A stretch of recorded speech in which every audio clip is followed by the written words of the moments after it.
Our correspondent from Jos, Yemi Kosoko. Now to other matters. Continued fighting in the Central African Republic is disrupting efforts to assist thousands of internally displaced people. Although the violence in the country has eased in recent months, sporadic killings still occur, fueled by criminality, though deep divisions between Muslims and Christians persist. Over 10% of the population, which is about 420,000, remain displaced within the country more than 2 years after violence erupted in the landlocked nation. The conflict has resulted in almost 500,000 people fleeing to neighboring countries. Well, despite the tension in the Central African Republic, the country will be holding crucial presidential and parliamentary elections to draw a line under a 2-year interreligious conflict, and the elections are scheduled to hold on October 18th. Now, Catherine Samba-Panza, the transition president of the CAR, recently launched the registration operations in the capital, Bangui. The country descended into chaos, as we told you earlier on, back in March 2013, when the predominantly Muslim Seleka rebels seized power, sparking reprisals by anti-Balaka Christian militia. Well, still to come on Network Africa. Egypt carries out airstrikes, killing 25 militants in the process. Details when we return.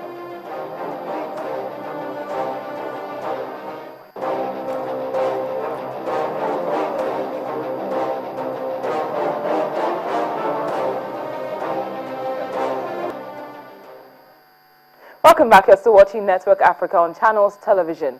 Now, security sources have confirmed that Egyptian warplanes successfully killed 25 Islamist militants in North Sinai over the weekend as the presidents visited the province after a major escalation of the conflict there. The airstrikes hit militant targets near the town of Sheikh Zuweid, destroying weapons and explosive caches. In a separate development, Egyptian authorities have also arrested 13 members of the Muslim Brotherhood on suspicion of planting bombs around the Suez Canal to disrupt shipping. The waterway, which is the fastest shipping route between Europe and Asia, is a vital source of hard currency for Egypt, specifically since the 2011 uprising that toppled veteran autocrat Hosni Mubarak and scared off tourists and foreign investment. Egypt's government has escalated rhetoric against the Brotherhood, which it regards as a terrorist organization since the assassination of the country's top prosecutor last week. Now, as the world's newest country continues to deal with the ongoing political crisis, the United Nations is moving about 40,000 of the displaced civilians in South Sudan to new camps. They are being moved so they can have a better sanitation and drainage facilities in Bentiu. That's the capital of the oil-producing unity state in the country's north. The world's newest country is facing various challenges, including constant flooding, lack of proper sanitation, congestion, and poorly constructed housing. These are just some of the issues that IDPs dealt with in the oil protection of civilian sites in Bentiu.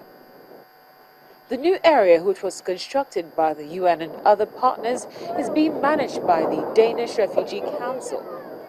This new location will relieve the burden that is being placed on other congested camps. So far, we have relocated 40,000 people. That includes people from the existing POC1, POC4, and POC4. POC5 has started today, and we plan to continue with other POC sites. The old POC site was located near a seasonal riverbed, and during the rainy season it was prone to flooding. Thousands have been killed and millions displaced.